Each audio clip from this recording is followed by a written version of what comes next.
I'm Ryan Bradley. I work at the TAB as a presenter. So I have about 3 TV shifts a week in different studios. This is our big studio, which is awesome. So you get to do the good sports chats and things in here. I work on radio every Sunday morning, just doing a racing review show and a preview of Sunday's racing. Whai Rawa for me has been absolutely crucial into getting into the property market in the North Island here.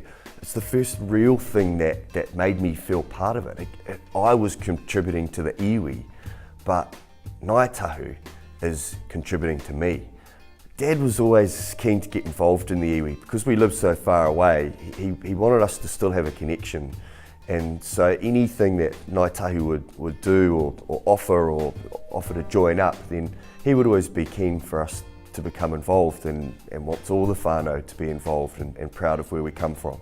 And that's obviously crucial because when you grow up in the North Island, it's very easy to disconnect with your iwi when you're not there.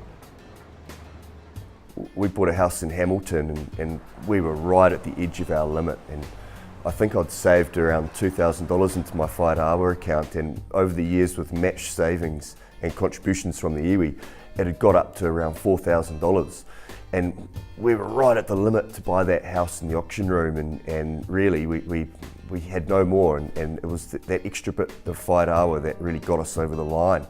And that's what it did for us. It got us in, and it's all just been downhill from them. It was the savings at the start to get in that was the hardest thing, but now that you're just paying your mortgage, it becomes easier. So Whai Rawa is great for that first step. It gives you that leg up that you need to get in the game. I think Whai Rawa is so successful because Kai Tahu are the first iwi to do it. They've decided that they were going to set this up, and they took a risk, I guess, in pioneering a scheme that no one else had ever done. And that's what makes Whai Rawa so special, is there's nothing quite like it.